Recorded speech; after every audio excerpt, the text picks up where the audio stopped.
Hi అండి. అందరికీ నమస్కారం. కథలోకి వెళ్దాం. నా పేరు రాఘవేంద్ర. కథలు రాస్తూ ఉంటాను. కథలు చెప్తూ ఉంటాను. నా కథలు నచ్చితే ప్లీజ్ ఒకసారి లైక్ చేయండి, షేర్ చేయండి, సబ్స్క్రైబ్ చేయండి. ప్లీజ్ మీ సపోర్టింగ్ నాకు చాలా అవసరం. కథలోకి వెళ్దాం. ఈ విధంగా మానస సాయి కిరణ్‌ను ప్రేమించిన మానస అతనితో మాట్లాడి ఏదైనా అతనికి నచ్చజెప్దాము. అతని మంచి పద్ధతి కాదు అమ్మాయిలతో తిరగడము అని చెప్పి అతనితో మాట్లాడుతూ ఉంటుంది. అయితే ఈ సాయి కిరణ్ ఒక్కసారిగా ఆశ్చర్యంగా, "హలో మిస్, ఎవరు మీరు?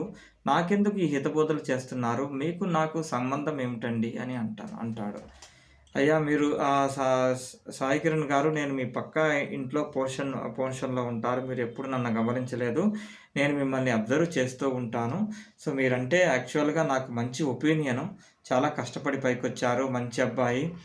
ఆహ్, ఏ అని నాకు దృష్టిలో మంచి ఒపీనియన్ ఉంది.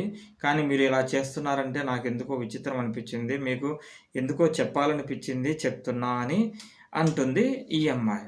దీంతో సాయి కిరణ్ ఉండి, దట్స్ ఓకే మానస. సో, నేను ఎవరితో తిరిగితే మీకెందుకండి? సో, ఎందుకంటే అది నా లైఫ్, నా పర్సనల్ లైఫ్. నేను మొదటి నుంచి కష్టపడ్డాను. ఈ స్టేజ్‌లో ఉన్నాను. ఇప్పుడైనా ఎంజాయ్ చేద్దామని అనుకుంటున్నాను. సో, దాని గురించి ఏదన్నా అమ్మాయిలతో తిరిగితే పోలీస్ వాళ్ళు కదా! పోలీస్ వాళ్ళు కదా ఆలోచించాల్సింది. లేదంటే నేనే టెన్షన్ పడాలి. మీరెందుకండి టెన్షన్ పడుతున్నారు? మీ లైఫ్ మీరు చూసుకోండి అని అంటాడు. వెంటనే మనసు ఉండి, "అలా అనవద్దు. మీరంటే నాకు చాలా ఇష్టం. సో, అందుకనే నేను మీకు చెప్తున్నాను ఇది మంచిది కాదని. దానికి బదులు హ్యాపీగా ఎవరినన్నా పెళ్లి చేసుకోండి. సో, వాళ్ళతో హ్యాపీగా సంసారం చేయండి. ఈ అమ్మాయిలతో తిరగాల్సిన అవసరం ఉండదు.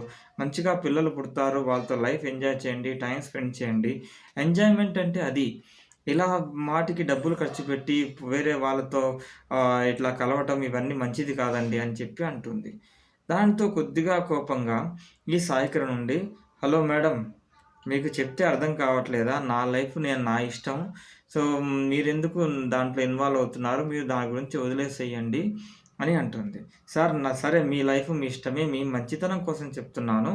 సో, నా మాట విని దయచేసి ఆ అలవాట్లు మానుకోండి. మానుకొని ఎవరినన్నా పెళ్లి చేసుకోండి అని అంటుంది. మీరు ఒకవేళ ఓకే అంటే, మీరంటే నాకు చాలా ఇష్టం. నేను పెళ్లి చేసుకుంటాను మిమ్మల్ని అన్ని విధాలా సాటిస్ఫై చేస్తాను. మీరక్కడికెళ్ళాల్సిన అవసరం ఉండదు. హ్యాపీగా లైఫ్ ఎంజాయ్ చేస్తారు అని అంటునే వరకు ఒక్కసారిగా సాయి కిరణ్ ఆశ్చర్యపోతాడు. ఏంటి మీరనేది? మీరెవరు నాకు పరిచయం లేదు. సో, మీరంటే ఇష్టము, పెళ్లి చేసుకోవాలంటున్నారు. అసలెలా కుదురుతుందది? ఇంకో విషయం, నేను ఇప్పట్లో పెళ్లి చేసుకోను. పెళ్లి చేసుకొని నేను ఆ టెన్షన్‌లో నేను ఇరుక్కోలేను. నేను కొద్ది రోజులు ప్రశాంతమైన జీవితం గడపాలనుకుంటున్నాను.